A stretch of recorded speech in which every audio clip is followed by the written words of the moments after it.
I think a lot of people almost expect this, not necessarily magic wand, but like one webinar, one book, one event, one moment of, yes, I can do it, and we feel like I can be confident forever. I can speak up forever. So I want to preempt my response with, I think it's an ever evolving concept as you grow, as you expand, as you learn more, as you connect in different spaces. Finding your voice and understanding your beliefs, your opinions, your perspectives is also going to grow and evolve. So finding your voice to me is more about trusting yourself to express what you truly feel in that moment. So it's not so much as finding your voice, but connecting with your voice.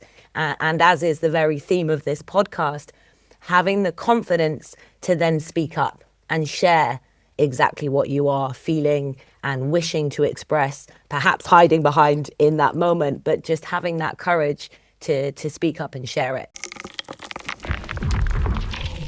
Just hearing you speak was really, it sparked something in me. I can feel your energy and that you're very passionate about this and you really know what you're talking about. What are some common roadblocks that women find that get in the way of trusting or having the confidence to speak up and speak their truth or express what they're really feeling in the moment? Sure. Again, I think with this, there's many nuances within that, and there's going to be a lot of different experiences. As a speaker trainer, when sharing stories, I always talk about specific experience, general emotion. So a lot of women listening to this that may feel scared to speak up, nervous about what they're going to say, doubting or questioning themselves in that moment. I think that emotion runs through all of us, but the experiences we have to get there differ. So for me, and I think a very general one that a lot of people can relate to, particularly here in the UK, and I think in the US as well, is, think back to when you're in school. Go back to your English lesson, or again, I'm not sure what it would be called in different countries, but for us, it was an English lesson, and you had to pick up a book and you had to open the book, and the teacher went round the class and got everybody to stand up and read a paragraph, right? Everyone really just think back to that moment. We've experienced this in one way or another in school. Now, what happens in that moment, right? You build the fear up before you even start. You're nervous. Can I say the words? Can I pronounce everything? How much do I need to read? Oh my God, my paragraph's going to be bigger than everybody, right? We're already in this fear. And then we stand up as kids and we read it as fast as we can and we get all of the words out. And then we sit back down to a chuckle of laughter around the room and we think, oh my gosh, I am never going to do that again. And that's installing a belief. We don't connect it at that time, but that's already installing a belief that it's scary, it's terrifying. People laugh, I make mistakes when I speak up. So we already start forming that story of, I don't want to speak up, it's scary to speak up. And then again, like I said earlier, everyone has different experiences. But for me, I was very much bullied and victimized when I was a young teenager. And just before that, about 11, 12. And I was constantly told, like, you're too much, you're scary, you speak a lot, you're too loud, be quiet. I was diagnosed with ADHD, and I always said it wasn't the diagnosis, it was the approach. I was constantly told, stop talking, you're showing off, you're seeking attention, right? So again, for me, my experience of the victimization and the approach with ADHD again led me to questioning myself, feeling scared, getting nervous, like even not just public speaking, like in my day-to-day life, having the difficult conversations with loved ones, with family, with friends, with partners, etc. It's still speaking up. So for me, it was those experiences. But the feelings that your listeners will be able, I mean, some of you may be able to relate and be like, yeah, similar has happened to me. But for a lot of your listeners, and probably for you as well, Rafaela, it will have been different experiences, but the ultimate emotion led to questioning myself, feeling scared, getting nervous, a fear that people won't agree with me, a fear they'll question me, a fear I'll get challenged. These all come into the nuances of fear of judgment, wanting to belong, wanting to be liked. So I think these are the fears that everybody can relate to, but the experiences that get us there will differ. And I want to send love to anyone that either has or is experiencing something similar. And I trust that this podcast will provide some support, some love, but also some tips to help you really start speaking up more in your everyday life and from live and virtual stages if that's your choice. Mm-hmm. Yeah, thank you for sharing a part of your story. It's really, and it's so interesting that you share that, because and there's many things I want to talk about what you just said. The first thing that stood out to me though is your story, because it is the feelings that you described, I resonate with 100%. But the experience, like you said, we all have different experiences. The experience for me was very different. So the experience for me was, and I like that we have this contrast, because those listening, they're either going to really resonate with your story or they're really going to resonate with mine. Exactly. And my story is that I was very much the quiet, shy person. I found it very hard to speak up. I really blended into the background. I didn't stand out. I often was the one kind of standing in the corner. And I wanted to be more outspoken. I wanted to be more involved, but I was so terrified of taking that step. And then when I think back to how I was when I was 2 or 3 years old, I have vague memories and also stories that people have told me. That wasn't who I was at that age. At that age, I was more outgoing, more outspoken. But through life experiences and being taught that you need to be good and quiet, don't rock the boat, don't disturb people, you need to be a soothing presence to the people around you. Don't bring up opinions or feelings that might disturb other people. So that was very much my story. And I also have ADHD. It just presented itself differently. Yeah. I was off daydreaming most of the time. So, but I love that you share that, and it's exactly that. It is, and there'll be so many in between that and beyond that. That and that's the point, is that everybody is different and has different ways. And I'd remind us that sometimes, I still am loud at times now. But the difference, and this is something I know you speak to and is out there a lot at the moment, but it's that authentic communication. Because in the past, when I was speaking up, I might have had more, I wouldn't even necessarily call it confidence. At that time, I put it down to the impulsive, you call it the ADHD part of me, that sometimes I didn't have that filter to kind of stop. It was already out my mouth. But there was many, many times that I would be communicating in a way that wasn't grounded, wasn't confident, was masking, was not true to me. And I don't like the expression, like, loud people doesn't always bring confidence, because you can see people have a loud moment and they truly are confident, but they're not always going to express like that. So confident communication is that ability to express in the state that you are in that moment. And I love that you've shared that, a part of your story as well, because it is so different for everybody. And I'm curious, I know it's your podcast in sharing, but what for you kind of shifted that change into feeling confident to speak up again after withdrawing from that environment?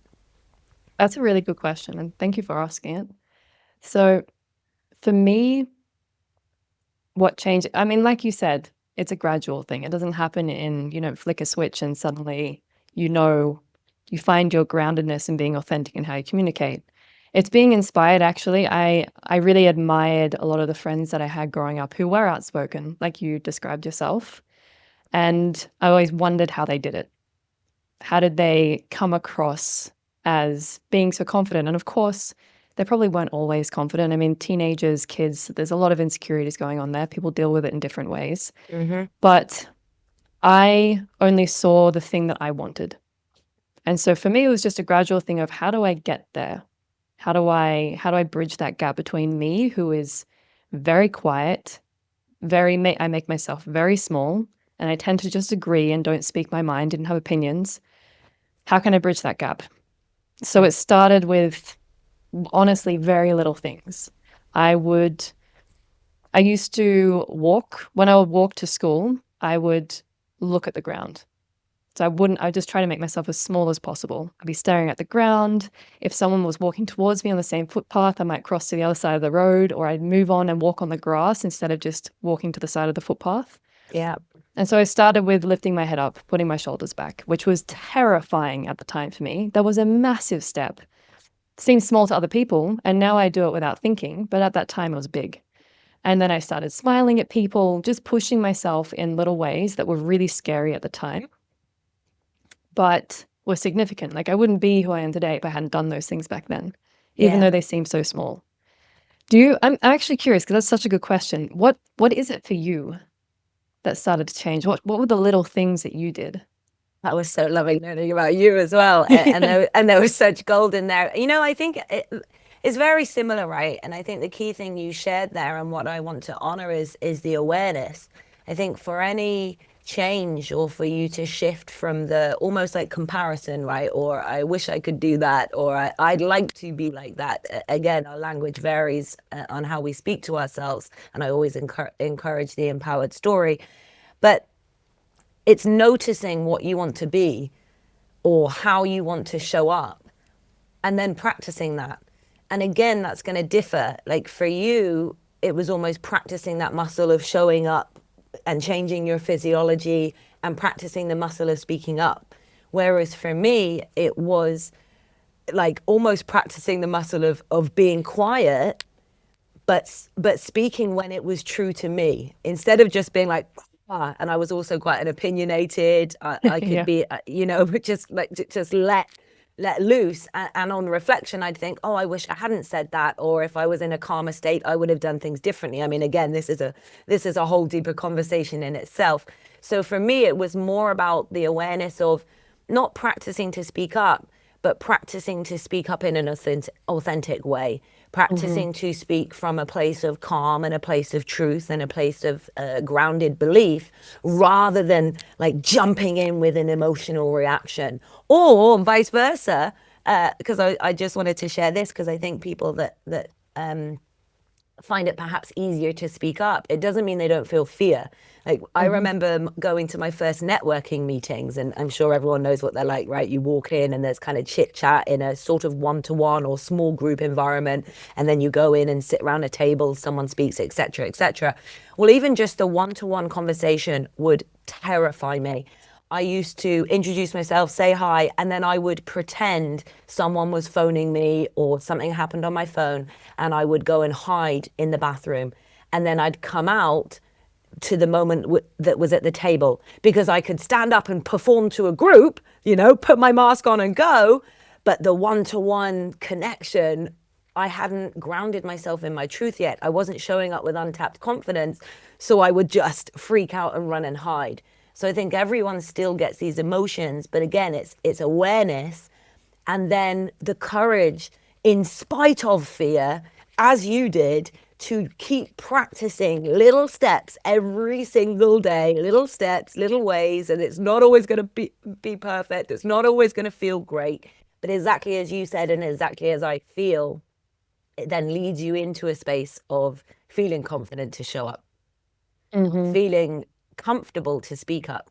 And it doesn't mean you don't ever get scared, but it means you feel the fear and you speak up anyway. I think that's very similar to Susan Jeffries' feel the fear Yeah. and do it anyway, right? But Harriet Yeah. Bratt's It's good. version, It's feel good. the fear and speak up anyway. Hmm. So yeah, I think for me it was that. It was awareness and consistent practice and more recently compassion as well, the way you allow yourself to go through these experiences. We want the confidence to speak up and we want the magic pill that's going to get us there overnight. But again, the reality is it takes time to practice that speaking up. If you're going to run a marathon, you don't run the marathon the next day. You put in the time, the training to run the miles, and they're messy, they're hard, but then you achieve the marathon. And it's the same with speaking up. It's the same with building your confidence. It's an ongoing process that happens little steps at a time until suddenly you go, oh my God, like I'm having these one-to-one connections. I'm speaking from a stage. I'm sharing things I never thought I would. And you're there in that moment. And it doesn't mean you're still not going to grow, but you've got to that space you wanted to be in because you took the messy steps. Hmm. And really what I'm hearing and what you're sharing is moving towards the discomfort. It's like recognizing, okay, I avoid this area of connection, because essentially speaking up, it's connection. You're opening when you're speaking up from an authentic space, it's Absolutely. connection. And you're opening yourself up to whatever kind of connection that might be. Maybe the response that comes back is not just positive. And so that's where I'm hearing, that's where that fear comes in. Oh, what kind of response am I going to receive? Because, and this is something that I've asked probably many times on this podcast, and I've asked my clients, if you were guaranteed that everyone would love you and appreciate you no matter what you did, what would you do today? And often when we really sit and think about that, we realize, oh, there's actually a lot of things that I would do if I was guaranteed that everyone would like me afterwards. Yeah. And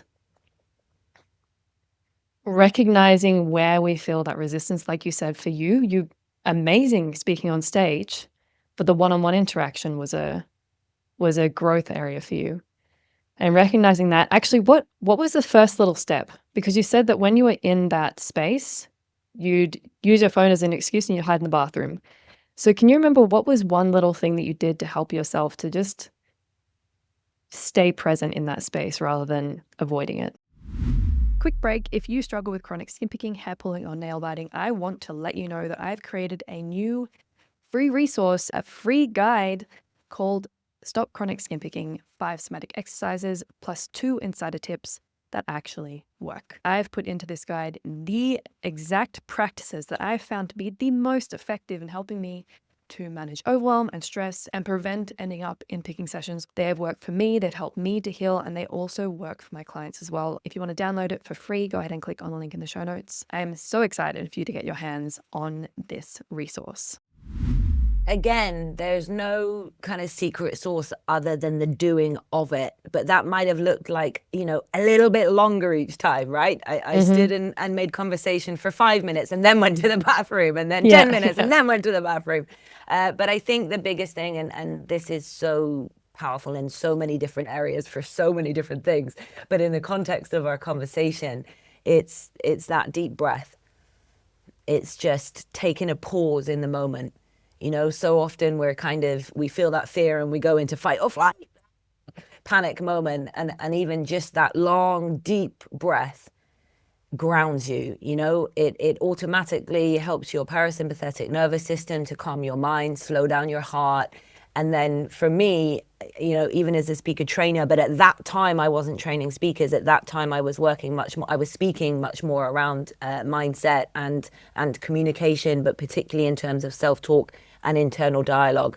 So for me, it was the case of putting that into practice. And instead of my little voice going, I need to get out of here, answer the phone, it was pause, have a conversation, pause, share what you do, pause, ask a question, then they do the talking, right? So it was speaking to myself in a way that encouraged me to be there rather than speaking to myself and saying, right now. So there was a few different things in there, but I think it's a long, deep breath and choosing your focus and your self-talk and your narrative to stay in that conversation, to get on that stage, to turn on the camera, to speak up in that moment.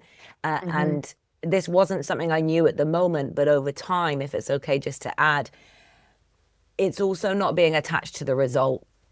And I promise you, I didn't learn it at that time, and it's taken me a long time, and there's still certainly moments for me now where I question this. But it's not being attached to the result. We all see that we want things a certain way, but just be really honest about everything. Most things don't turn out the way that you planned it, the way that you thought it, the exact way that you thought it was going to be. So it's the same when you're speaking up. Sometimes I come off stage and I think, yes, not in an ego way, but just in a like, woo. We've all had those moments, right? You've had it too, Raphael. Listeners, think about that moment where you're like, yes, I was on fire. That was awesome. I was in total flow, whatever your language is. And there's other times where I walk off and go, ooh. And again, in the opposite way, I'm not beating myself up. I'm not trying to be perfect. I'm just being honest with myself. I was in a different state there. I didn't play my best game. I didn't give my best talk. what can I improve? And again, it's not about like beating yourself up. It's just about that honest reflection of what can I improve? Or in your everyday to day life, how would I do that differently? What would I say next time? How would I share this in a more effective way? Whatever the lesson or reflection is, but having that ability of just using everything as experience and not being attached to the exact result other than the broader, in this scenario, result of more confidence, being able to speak up in a more authentic and personally powerful way. That was a longer Yeah. answer than you probably wanted No, there. that was fantastic answer. And I have so many things that are coming up in my mind as you're speaking that I want to speak on that. I want to speak on that. But the first thing I want to speak on is this is actually something a mentor taught me once. So I watched it in a masterclass recording or something like that. But that moment that you're talking about where you have finished either a presentation, or it could even be any kind of context. Like you go to a social event, sometimes you're really in flow and you think, yeah, like I really showed off myself. I really interacted with people, or I really showed off my job really well. I did that presentation really well. Like you said, we're in a flow state. We're feeling good. We're like, we nailed it.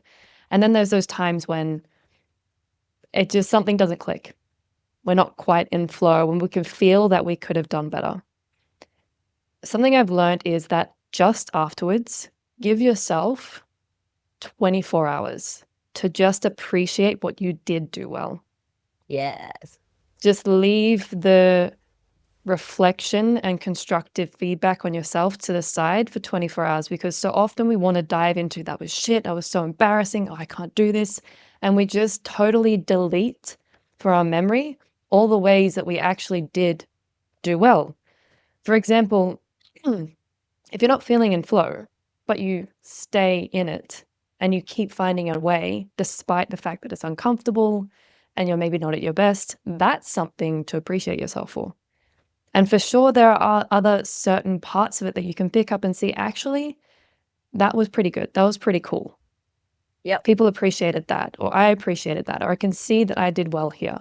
If you just give yourself 24 hours to just let the hyped up feelings just settle down, give yourself some time to appreciate where you did show up, and then the next day have a think about, okay, what could I do better?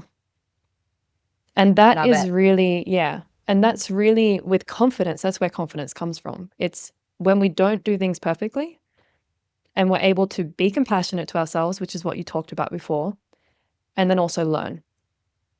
Because there's nothing in it with confidence. I mean, nothing in it with perfection. Confidence doesn't come from perfection.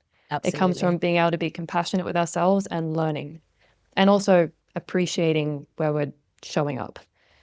And Beautiful. Love that. yeah, that's the first thing that came to my mind towards the end when you're speaking. And then what I really like about the process that you talked about with how to move forwards when we notice this is an area that I'm avoiding, this is an area where I hide, where I make myself smaller, where I'm not really authentic, is the simplicity of it.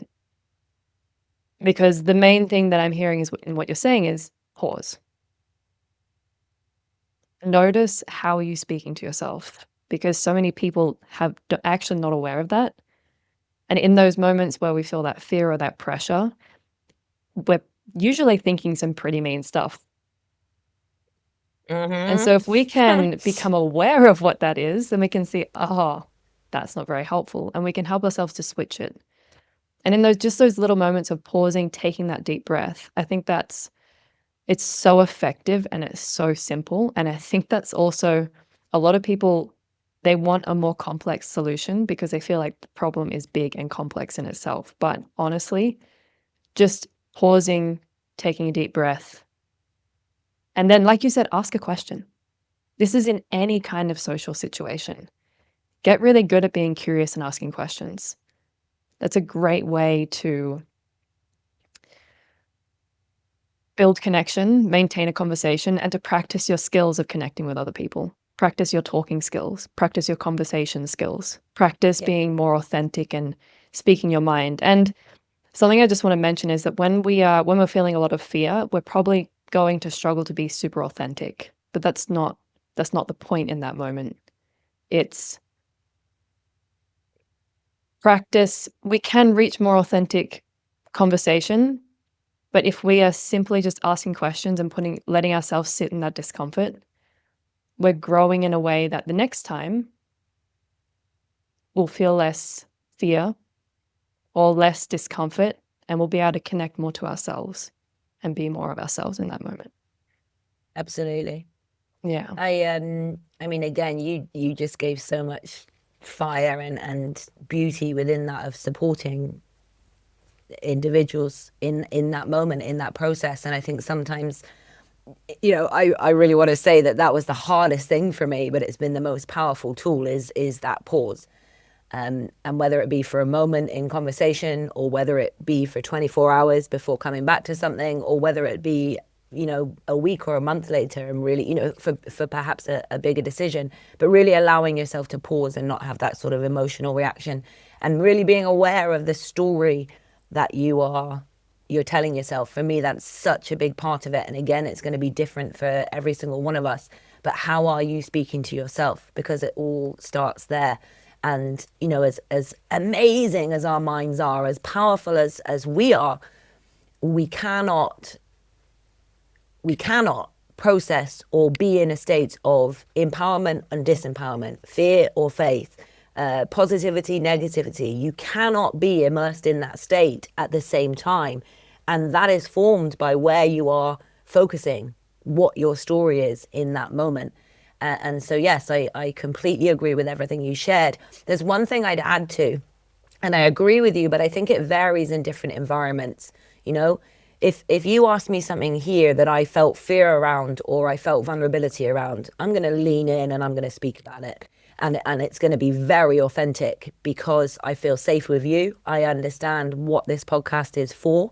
And I would imagine that your listeners are going to connect, resonate, or not necessarily need to hear, but be inspired by hearing what it is that we're sharing in that moment. I would do the same at my events. I would do the same in my community.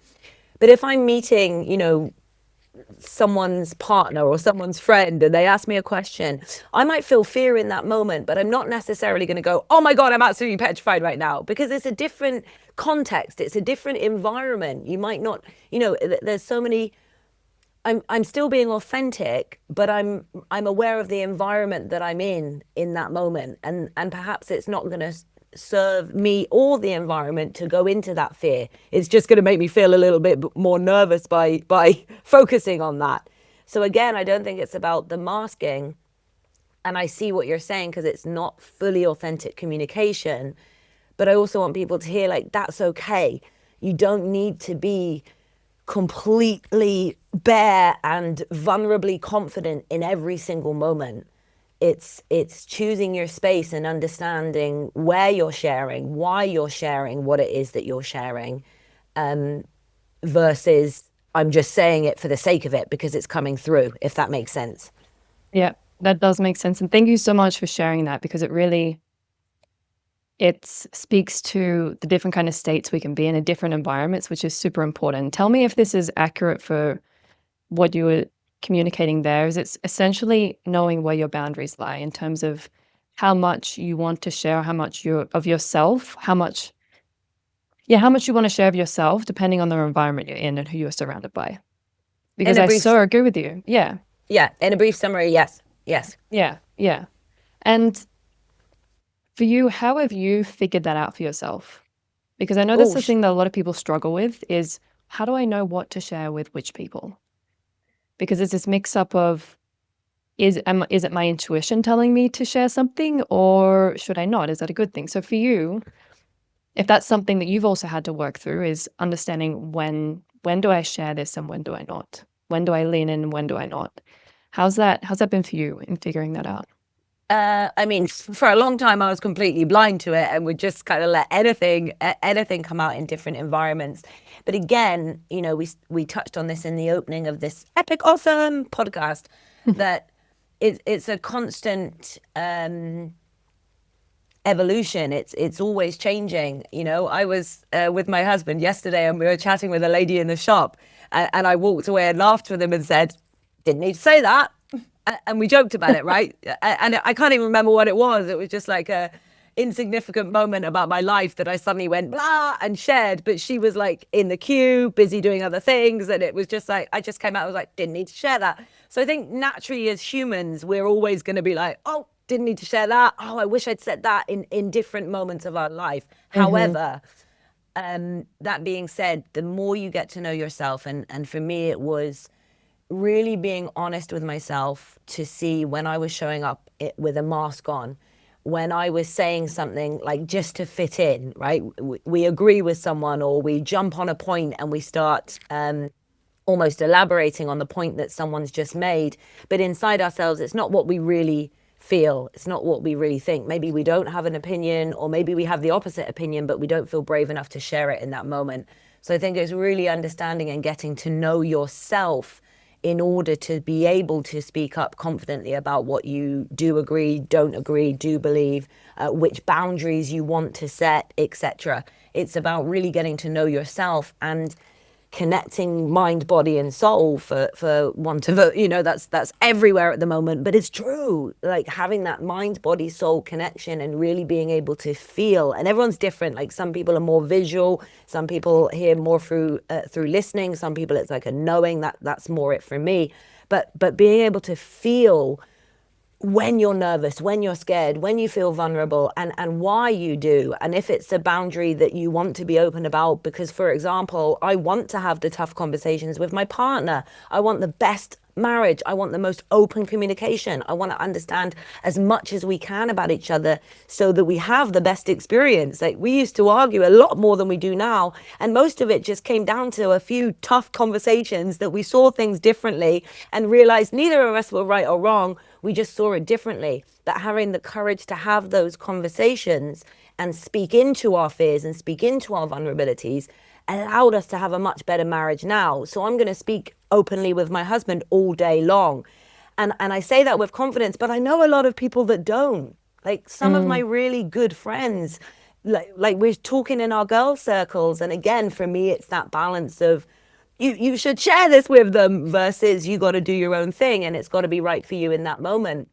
But I would always encourage the communication. Like they don't have those conversations with their husbands, but then they'll speak into arguments or difficult moments they have in their relationships because they haven't had those conversations, right? So I know I'm giving a deep example here, but that's one example of like being open, being vulnerable, because it's going to create a better experience, a better marriage. The same in the workplace. It's scary to have that conversation with your boss. It's scary to ask your customer for the sale. It's scary to tell an event planner that you disagree with what it is that they're doing, right? But when you have those conversations, you have a better experience in work. It's a nicer environment to work in. Your relationship with your customer will inevitably grow and you'll be able to make better impact if you make that sale. Again, I'm being specific here, but I want people to really connect to these examples in their everyday life.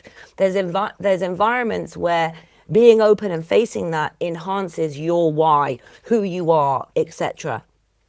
But there's also environments, how many of you have had conversations on a break time or on public transport and someone suddenly starts telling you everything in their life or like massively complaining about something and there's not really much relevance. Perhaps it's nice to provide a space for them, but more often than not, it's just a habit of speaking negatively about something, complaining about something, letting something out. And it's not really being vulnerable. It's not really coming from a space of sharing your fear. It's just a habit of like blurting out information in any environment. And even, for example, with me, I don't necessarily share my biggest fears or my biggest vulnerabilities with my closest group of friends. Like they're friends that I've had since uni. Why? Because we're in a different mindset where I know their responses, their answers, the way they'll communicate it is not the space that I'm in and is not the type of conversation that I will have. And that doesn't mean I don't love them. It doesn't mean that I'm scared to be like open and share everything with them. It just means I am aware through knowing myself that the style of conversation I would want to have around what I'm scared of or what's challenging, I would want to have with my group of friends that I work with my coaches, with my mentors, with communities within the personal development and spiritual. Why? Because I know they're going to be empowered conversations. They're going to give me a moment to pause and feel my emotion, but they're going to help talk me through it. Do you see what I mean? So that was a very specific, like my best friends, I don't necessarily share my fears and my challenges with, not because I'm afraid to, but because my boundary is I don't want the fuel on the fire and the conversation of like, yeah, it's terrible, isn't it? Because this happens and that happens. No, no, no. I want someone that's going to go, oh my gosh, it's crazy that you're going through that. Take a breath, feel it. But now what are we going to do to support that? What are we going to do to change it? What are we going to do to move forwards in this situation? So again, there's loads of different examples that I've just blurted out for everybody there, and hopefully everyone can take one and apply it to their life. But there are times to speak up, and there's times to be aware of what's the why. What are you going to get out of it, and what are the people that you're speaking to going to get from speaking up and being open? I love speaking on communication. I love the way you communicate because it is so full of energy and passion. Thank you. I really wanted to comment on that. It's clear that you speak on stage and you teach other women how to do the same. Love And it. yeah, And I want to say back to you, you are a beautiful host and you're a very confident communicator. You're very eloquent in how you speak and share, and the way you speak, but also what you're doing with this podcast shows your passion and your heart behind supporting other women to have that untapped confidence. So I really want to honor you in this space of powerful communication as well. thank you. I really, really appreciate that. It's really lovely. And what you were saying, what I really saw in what you were communicating is that you have a deep sense of self-awareness. You're very, very aware of yourself, your boundaries, your why. You know yourself and what you need in certain situations, what you need and what you don't need. And of course, like we said, that's a journey. And what stood out to me, or what you were sharing inspired in me, is that how we can know if the way we're communicating is authentic or inauthentic is the emotion that's fueling the communication. Is anxiety fueling how we're responding in that moment, or are we feeling a connection to ourselves? If we're feeling disconnected from ourselves, kind of in our head, a bit anxious, our response is probably going to be anxiety fueled, is going to be inauthentic. It's going to be a mask. It's going to be protection. Because for you, and I love the stark contrast between the two of us, for you, your protection was to be loud, to speak up, to just let it out, like just blurt stuff out. But for me, it was to become very quiet and small and almost disappear. So that's just the same emotion is fueling our response, the same intention to protect. We just have different ways of doing that. Exactly. And I think that's really powerful just to know, just to build that self-awareness with ourselves of how do I know when I'm being authentic? Because there's going to be fear there. Yep. Especially if it's something new. But am I feeling connected to myself? Yep. Does this feel meaningful to me? Absolutely. I like, yes, I agree. And there's also one I wanted to add.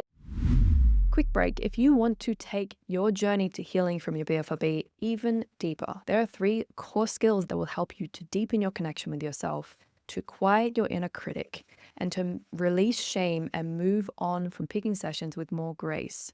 And let me tell you, that is a really important part of healing, because just stopping and using willpower doesn't work. We've tried that many, many times and it doesn't work. But this does. And I share everything with you in my very gentle, transformational 7-day challenge. You get lifetime access to the challenge, an in-depth workbook, and 3 highly effective tools that are going to help you to continue on your holistic healing journey from your BFRB. If you want to come join us in the challenge, click on the 7-day challenge link in the show notes. If you're serious about your healing and you really do want to move forward today, this week, and you're tired of ending up in the same pattern, the same cycle, feeling the same way, this is your next step. So click on the link in the show notes and I'll see you in the challenge.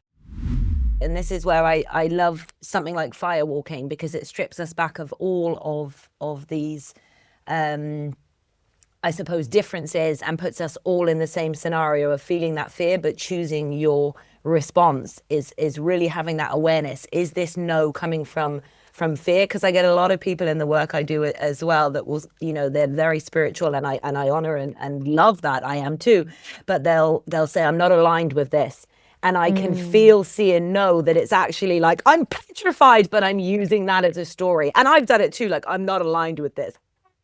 Right. So it's really connecting with that no and being like, is this a true aligned no? It's not my time. Because I love that as well. If someone stands in front of that fire with people cheering them on and the expectation they're going to work, but stands in that walk and stands in that power and says no, that's immensely powerful as well. A no can be just as powerful as a yes. But is it really coming from fear? Or is it coming from a deeper alignment? But the other one I wanted to touch on, so I love what you were sharing, is ego. I think sometimes we think we're speaking from confidence. We think we're posting on Facebook with confidence and we're speaking out what we feel.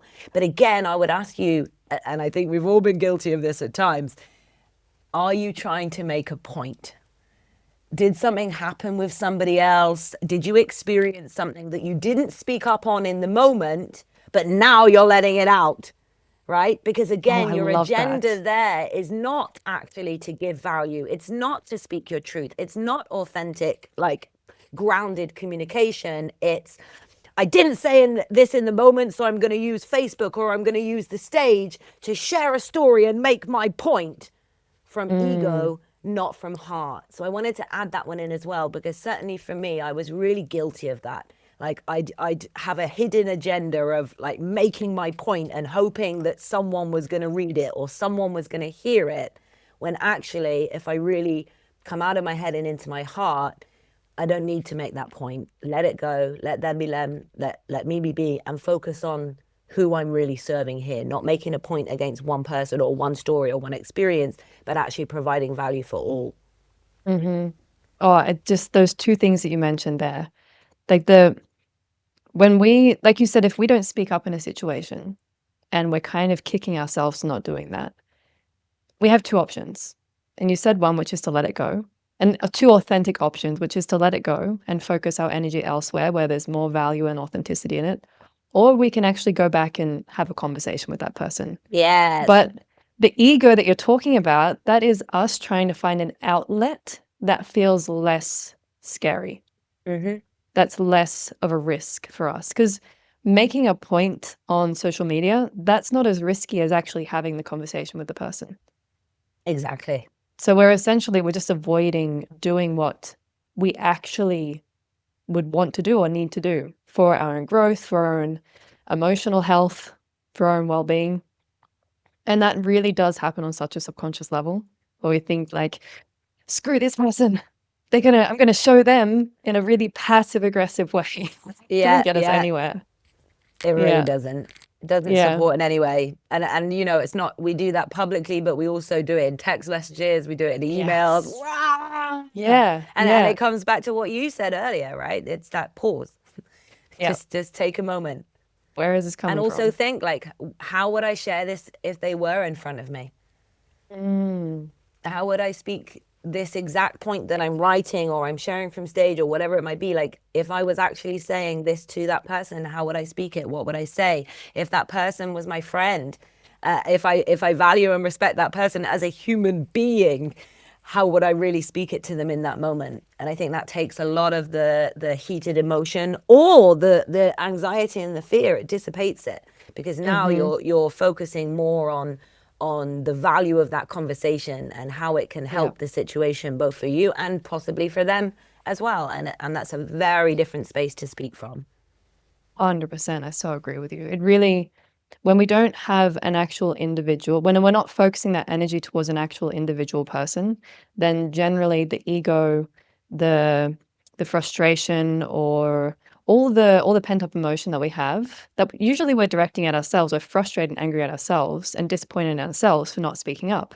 But when we actually direct that towards a real person, then typically the compassion comes out. We slow down a little bit. We think a bit more of how do I actually want to communicate this? Because maybe I actually do really care about the connection with this person and I don't want to ruin it by being a total asshole. So it just changes the way we connect. And again, comes back to connection. And what I really like that you pointed out is the bypassing of growth by saying, oh, that's not an alignment. Because I think even if you're not spiritual, it's very much in the personal development world of being authentic, being in alignment, doing what your heart is calling you to do. And so often, and of course we've both done this, but so often it really is that, oh, that's not in alignment for me. That's not who I am. I can feel that that's not right. When really it's just terrifying. And actually it will be the greatest area of growth for you. Absolutely. To move towards that. And it's Mm. really like we said, we were talking about before, it's really connecting to what emotion is fueling this. Is it anxiety?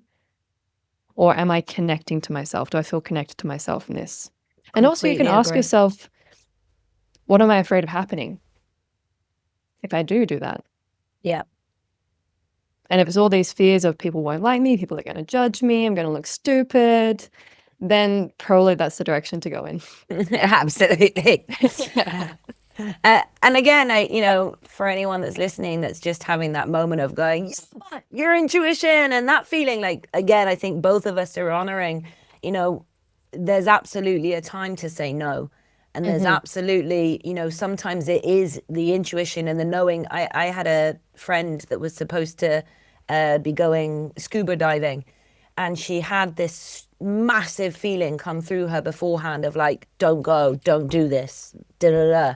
But she was in that mindset, almost like that forcing mindset. And again, we haven't touched on this, but I know you speak to it in some of your other podcasts, so definitely check them out.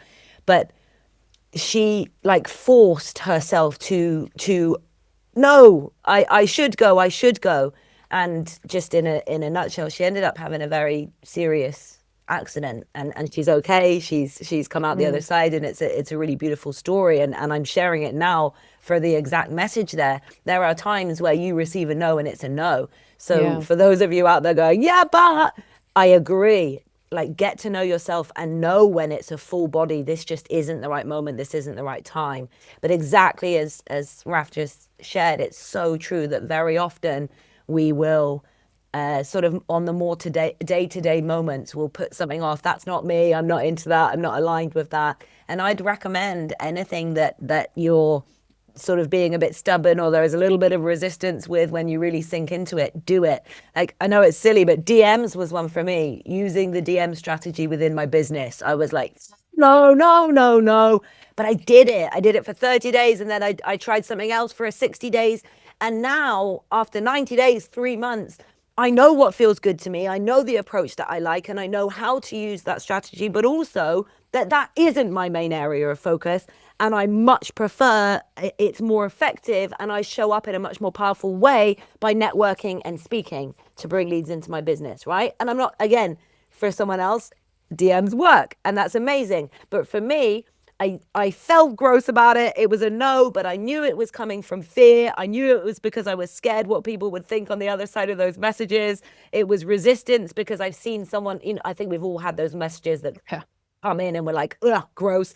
So it was all of those things, but I knew it was coming from my emotional reaction, not from a like, this isn't aligned with me. So I tried it and tested it. And that's what I think we're encouraging everyone to do, right? Is the big, strong, full no, trust that. But if it's coming from that like resistance, fear, whatever it might be, then test it, try it, get to know yourself, get to know that thing. And again, that's such a wide variety, right? But get to know what it is that you're doing, and then have a full-bodied yes or no, whether it's aligned or not. And you know what? I literally wrote down here as you're speaking, try and test. Yeah. And that's exactly it. And it's also the way to know what is for us and what isn't. I think a lot of people get caught in wanting to know before they try.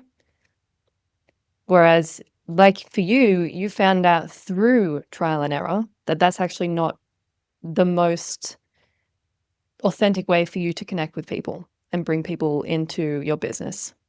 You found a path that feels much more natural for you. And that's great. It doesn't mean that you don't have those skills and you can't implement them if you want to or have to. But you went through the process of learning if it is or isn't for you. Exactly. Instead of trying to figure it out without even having the experience to go off of. Yeah. And I think that's super important to just highlight, is that when we find we're getting stuck in trying to have the answer before we've had the experience, we need to have the experience first to really know. Yes. Yes, yes, yes. Mm-hmm. And just to really connect that to your podcast, right? Untapped confidence, that's all that was coming through as you were sharing that. I would imagine a lot of people listening to this, and it's the exact sort of podcast that I would have looked for or wanted when I first started this journey 6 or 7 years ago. But again, that untapped confidence isn't something that just happens in a day. It's a constant progression of building your confidence. It's being confident in not being confident, if that makes Yeah. sense, right? It's being able to say, like, actually, I'm not confident in this, but I can share that and give it a go anyway. The messy magnificence of it all. Mm-hmm. Untapped confidence is built by you trying and testing yourself, making mistakes, messing it up, learning, growing. But as Mel Robbins would say, always have that willingness to try. Mm-hmm. Yes. And then coming back to what we talked about before, having compassion for yourself for when you maybe do something embarrassing or you mess it up or you're not good enough or you maybe do receive a bit of judgment. Just having that compassion for ourselves and appreciating what we are doing and the effort we're Yeah, putting in and how we are showing up because it's incredible and it takes so much strength to push ourselves to do these things that are uncomfortable. And so many really. people just live in a box of that fear. And for them, it's super easy to judge. It's so easy to judge someone who's out there putting themselves out there, doing things that they're not very good at, maybe doing things, maybe making a mistake in front of other people. It's so easy for someone who's in their box of fear to laugh and judge and and yeah, laugh and judge at that person. Yeah, very much. And it's easy for us to do that to ourselves as well. Yes. And I think it's what you said earlier, and I love that you lean so much into compassion, but it's that ability that you said before of just speaking up is massive. Mm-hmm. Like just having that willingness to share, to have done it yet made a mistake, and then to be kind to yourself to keep going the next time is so Yeah. important. Because don't judge yourself on how that action panned out. Celebrate yourself for taking the action. Yes. Yes. And having a new experience that you can help you to make decisions in the future. Yeah. Yes, The yes, more yes. experience we have, the more accurate we can choose what we do and don't want. It's like for you now, you know with who you do or don't want to share certain things. It's not as much of a gray area for you anymore. And that Yeah, came through trial and error, absolutely. testing, trying, figuring it out, sharing something with someone when you thought, maybe I don't need to share that kind of stuff with that person anymore. Or maybe not sharing something with someone when you, and afterwards thinking, actually, I would have really liked to share a bit more. I would have liked to be a bit more open with that person. It Exactly. comes through that trial and error and recognizing, oh, I would have actually loved or liked this instead. Or I would actually, in the future, I'm going to say no to that. Or I'm going to do it differently. It's really moving away from this black and white thinking of like, I have to have the answer right now before I try to I'm gonna just figure it out. Gonna be kind to myself along the way, and things are gonna get clearer as I go. Yes. Mic drop. Yeah, yeah, exactly. And that you mentioned forcing mindset. I'd love to ask you to elaborate a little bit more on the forcing mindset. Oh, shish kebab. Let's start a whole new podcast. Okay, let me feel into what is the best and easiest response in the time that we have left together. I think, especially as people start building their confidence, and even when we find the personal development world, and I know this to be true of myself, but also hundreds of thousands of people that I've either been in events with, in coaching with, or led that experience for, we kind of get to that point where we feel, and it's amazing, it's important to feel this, but we go through that like, yes, I can do it.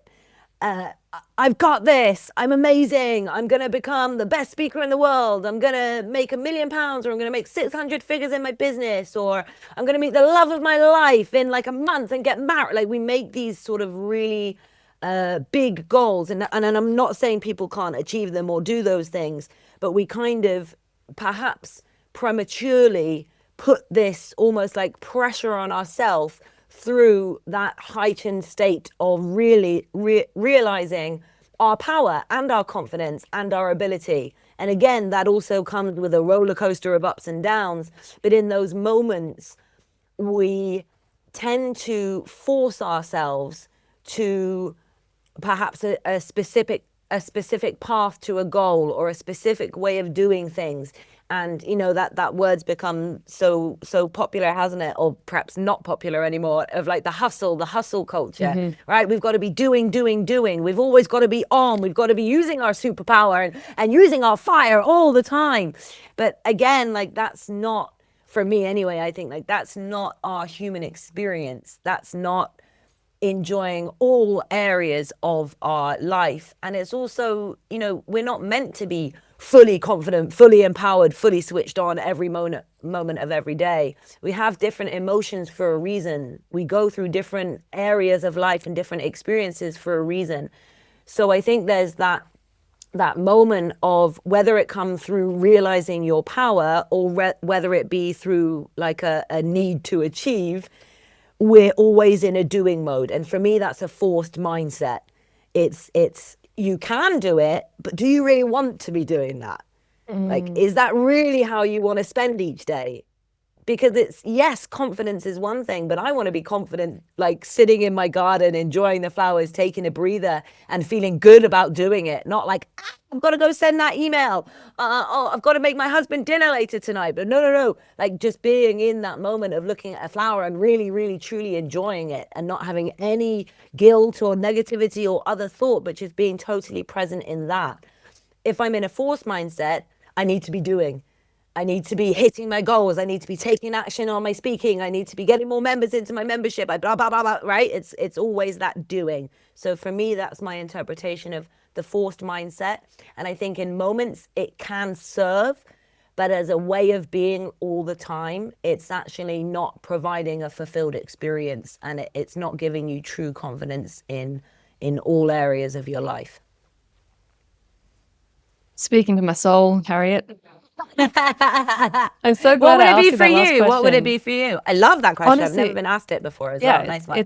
it's really, it's so applicable for me personally right now, because this whole year, my mantra, my intention has been slowing down and letting go.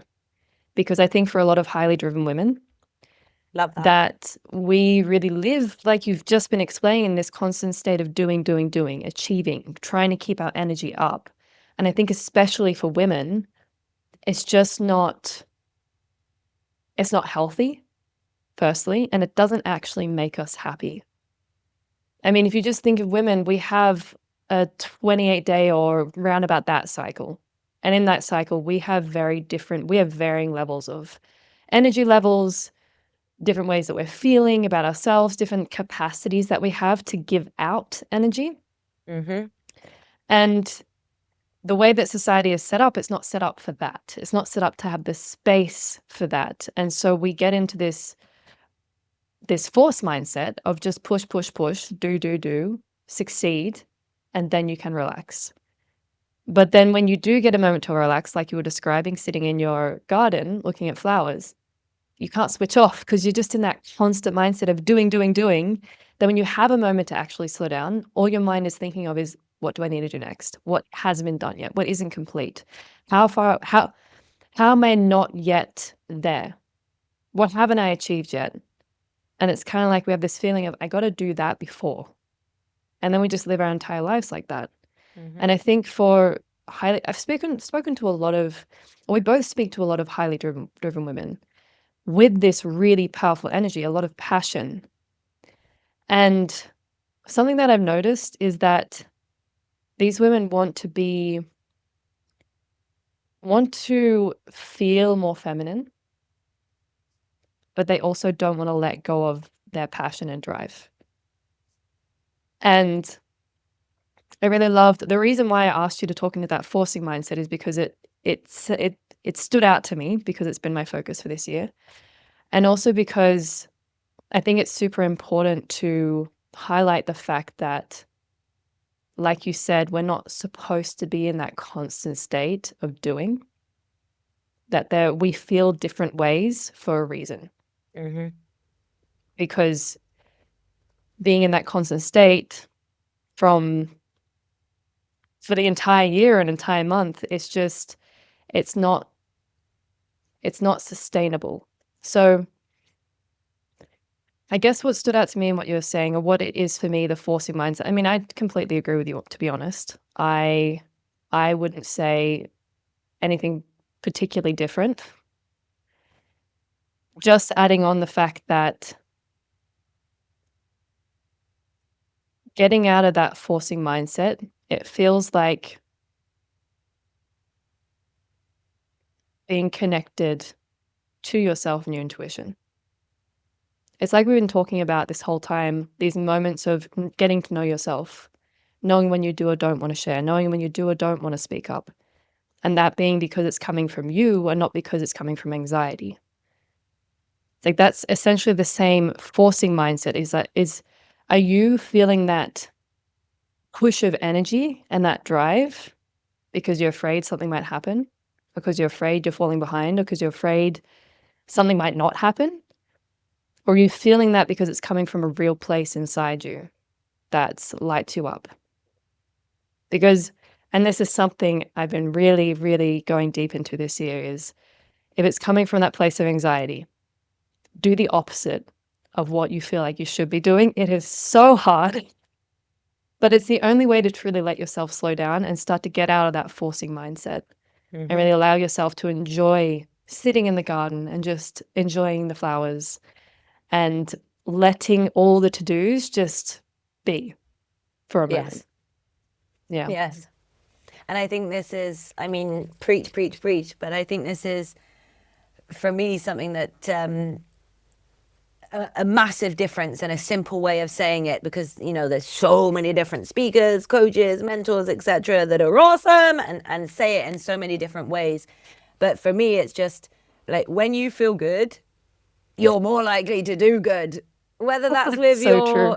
right. And we could talk about that in terms of confidence. We could talk about that in all the ways of like letting go, the healing, the self-love, the self-care. There's so many different ways, rituals, habits, modalities, etc., and I love it all.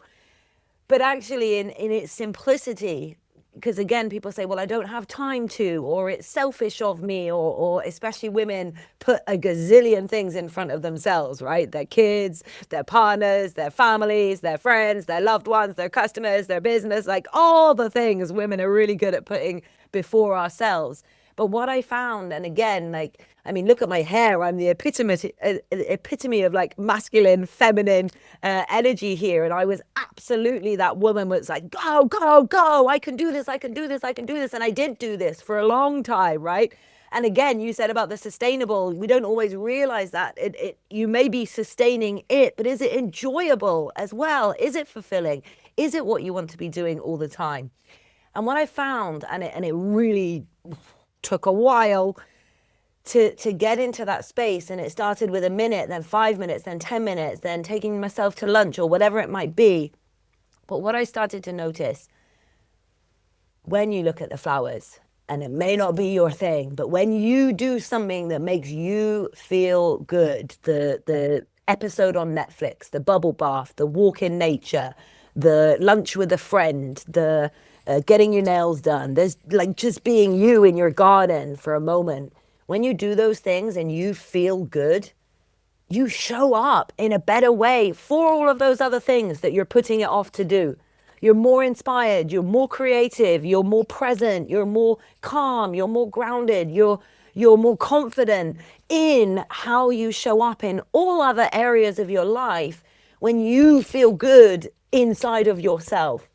So it's not just like airy fairy. It's not, put everything out or stay in the hustle of doing because they need me to do X, Y, and Z. You will do that in a better way if you give time to yourself. So if you feel good, you'll do good.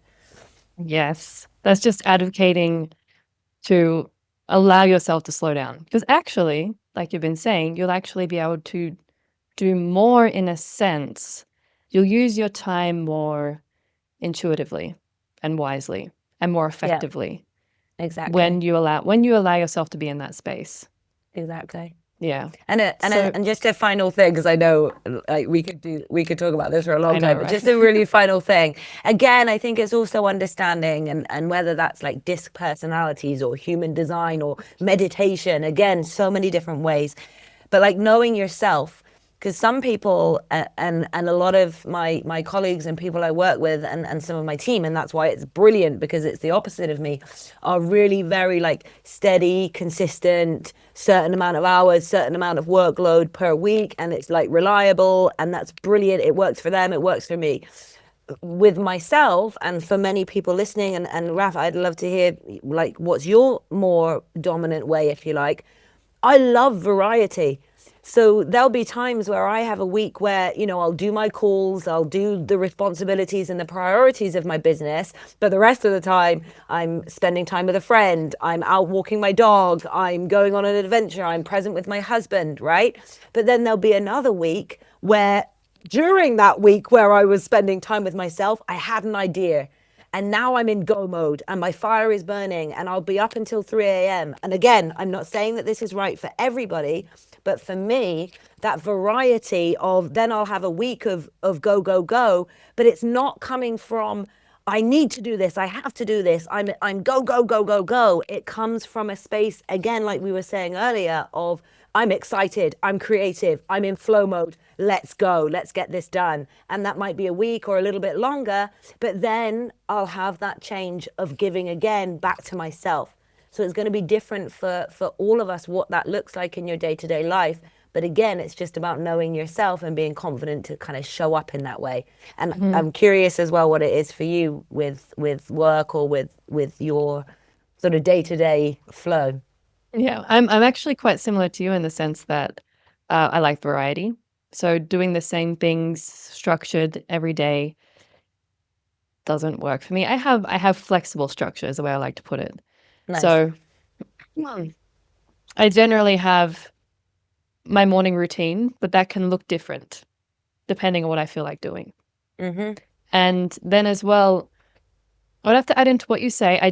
I love that feeling of getting that inspiration and diving into that new idea and filling it out. In saying that, I have recognized, and this is again connected to my intuition, am I diving into that thing because I feel like it's the next big thing that I need to then make my business even more successful? Yeah. Or is it coming from a grounded space where I really feel like this is because either way, it's going to be valuable because I'm sure, like you, we don't create things that aren't valuable.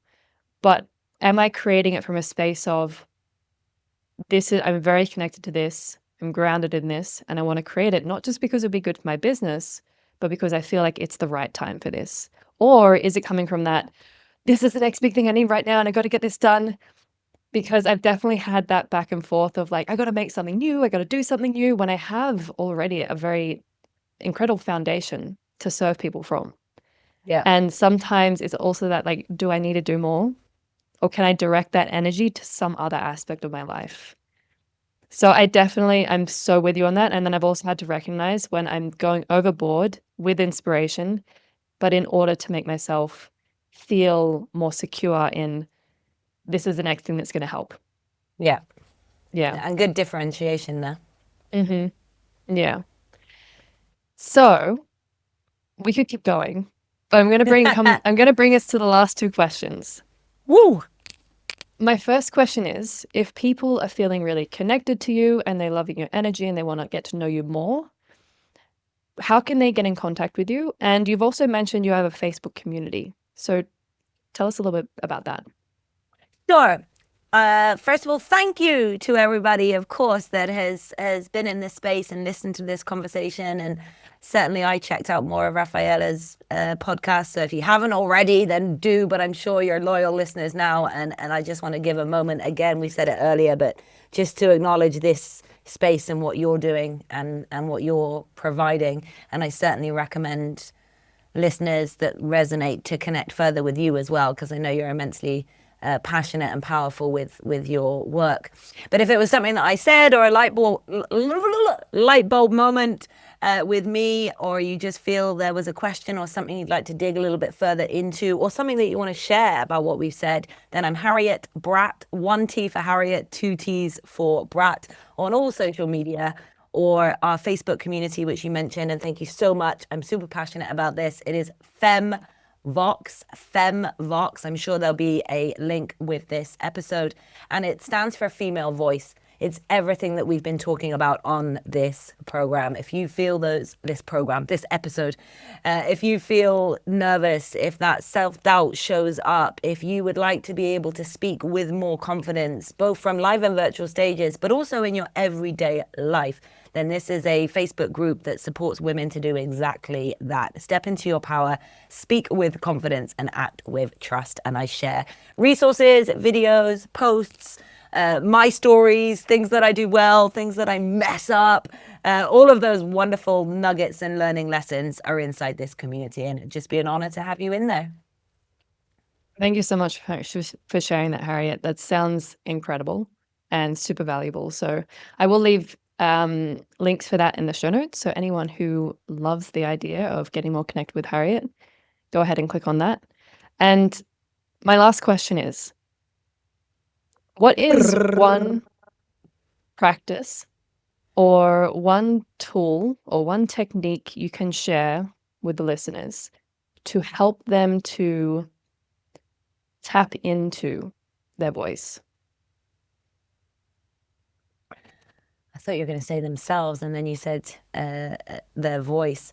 Well, it could be themselves if you feel like that's the more No, no, important first no. step.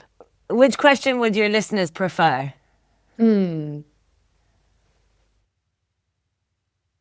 If someone wants to connect more to their voice, speak more confidently, to move through that fear.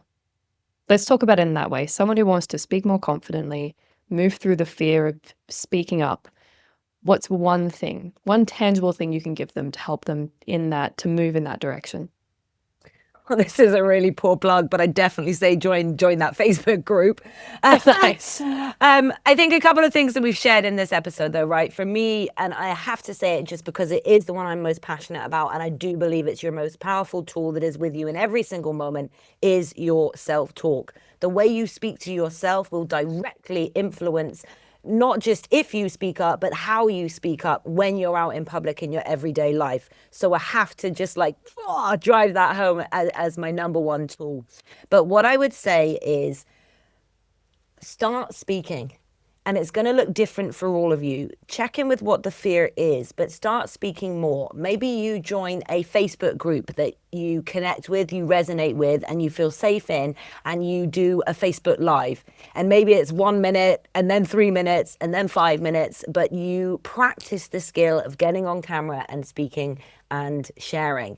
Maybe get an accountability buddy, tell someone that you're going to go live on Facebook and get them to come and join you, set the date. I'd love to say that we always show up for ourselves in everything that we say we're going to do. But the truth is, when we share and declare it with someone else that's going to be keeping an eye out to whether or not we show up, we're much more likely to do it. If it's in your everyday life, practice having the conversations with a friend.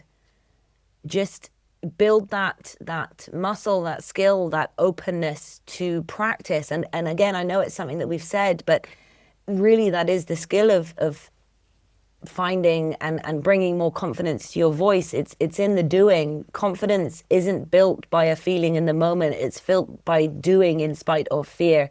So start having those conversations with friends.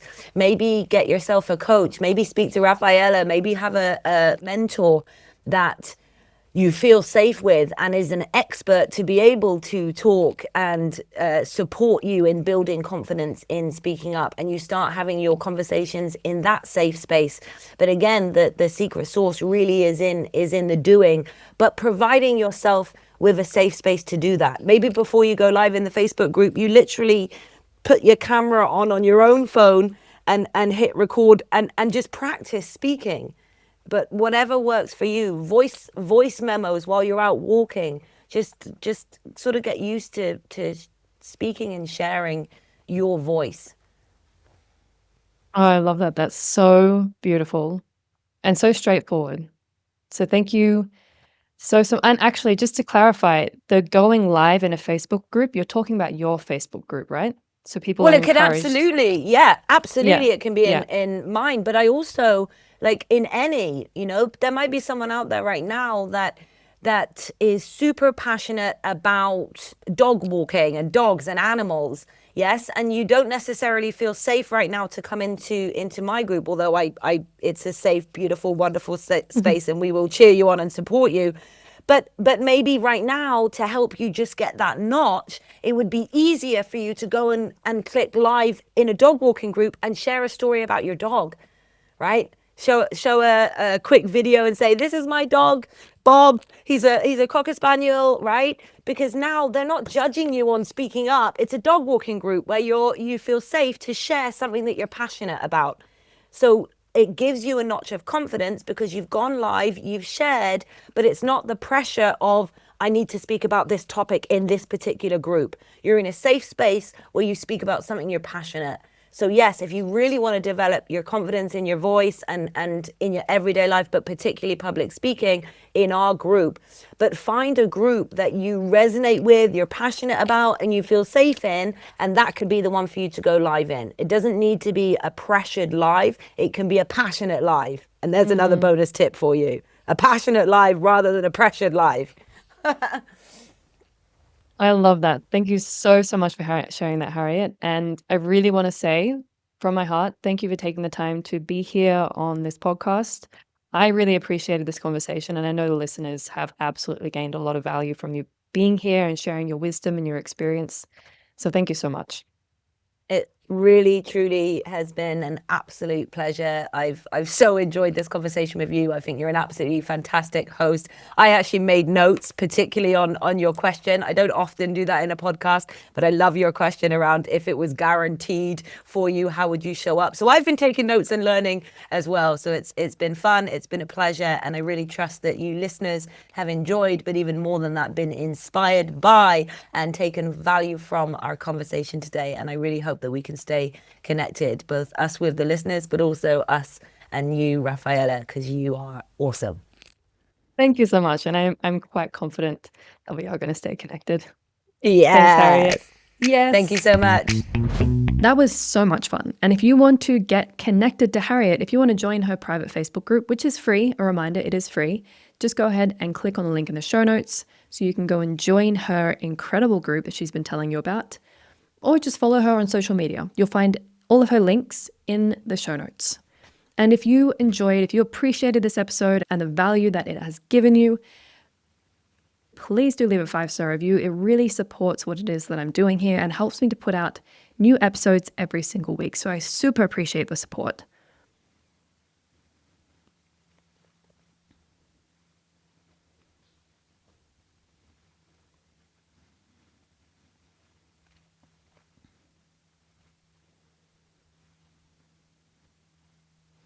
And don't forget, if you're on Spotify, you can leave a comment on this episode. It's super easy and it'll take 10 seconds, or you can leave a written review if you're on iTunes or any other platform.